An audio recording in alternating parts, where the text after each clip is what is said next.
Halo teman-teman, jadi pada video kali ini kami akan menjelaskan tentang pengoboman ikan di Labuan Bajo atau penangkapan ikan menggunakan bom oleh para nelayan di Labuan Bajo. Jadi, kami selaku masyarakat Labuan Bajo merasa resah akibat nelayan-nelayan yang menggunakan bom untuk menangkap ikan, di mana penangkapan ikan menggunakan bom ini dapat membuat ekosistem laut menjadi rusak.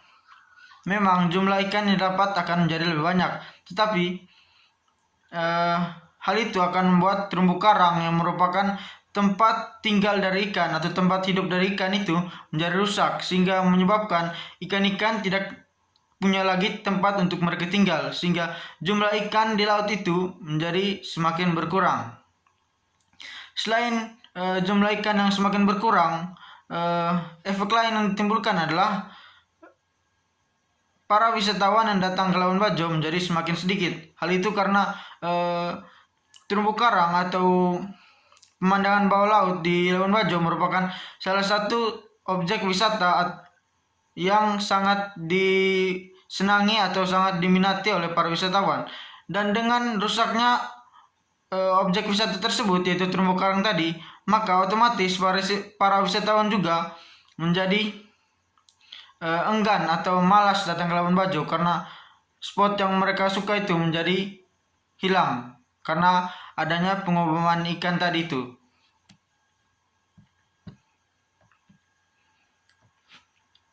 Dan maka dari itulah kami membuat video kali ini. Hal ini agar para nelayan yang menggunakan bom untuk menangkap ikan menjadi sadar bahwa apa yang mereka lakukan itu salah, dimana apa yang mereka lakukan itu hanyalah mendapat keuntungan sementara saja dan menyebabkan masalah jangka panjang. Selain itu, kami juga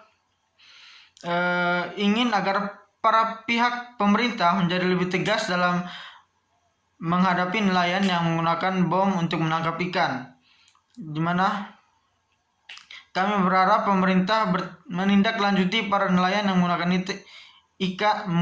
bom untuk menangkap ikan dengan lebih tegas lagi, agar para nelayan yang menggunakan bom untuk menangkap ikan tersebut menjadi jera, dan juga membuat para nelayan yang ingin menggunakan bom untuk menangkap ikan menjadi takut untuk melakukan penangkapan ikan dengan bom.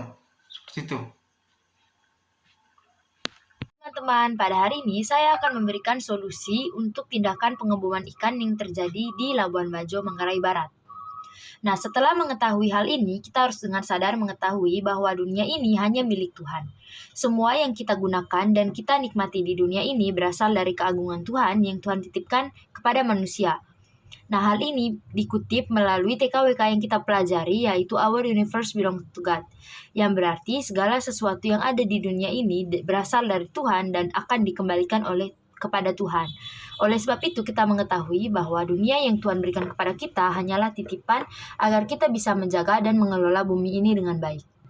Nah, melalui ayat ini, kita manusia tidak boleh membiarkan tindakan pengeboman ikan terjadi di sekitar kita. Karena setiap makhluk yang ada di bumi ini berhak hidup dan setiap ekosistem di bumi ini berhak untuk mendapatkan perlakuan yang baik. Jika manusia melakukan tindakan pengeboman ikan, sama saja manusia membunuh biota laut dan ekosistem yang ada di bawah air. Dan di sini berarti manusia tidak bisa menjalankan tugas yang sudah diberikan oleh Tuhan dengan baik. Kita juga berhak untuk berani melapor dan menegur jika kita melihat tindakan serupa di sekitar kita. Nah, saran saya kepada pemerintah adalah pemerintah harus giat melakukan patroli di area laut. Hal ini agar pemerintah bisa mencegah kejadian-kejadian serupa terjadi lagi di Laut Labuan Bajo. Pemerintah juga perlu mengadakan sosialisasi agar masyarakat bisa tahu bahaya dan dampak dari tindakan pengeboman ikan ini. Selebihnya, kita manusia harus memiliki kesadaran diri untuk tidak melakukan hal seperti ini. Kita juga tidak boleh membenarkan tindakan tersebut dengan apapun alasannya. Karena seperti yang kita ketahui, bumi ini milik Tuhan dan akan kita kembalikan kepada Tuhan. Dan sangat tidak etis jika kita mengembalikan bumi ini dalam keadaan yang rusak. Tuhan sudah memberikan bumi ini untuk kita jaga. Oleh sebab itu, kita harus menjalankan perintah Tuhan ini dengan baik. Nah, sekian dari saya. Semoga saran ini bisa kita lakukan dan bisa mengurangi tindakan serupa di Laut Labuan Bajo lagi. Sekian dan terima kasih.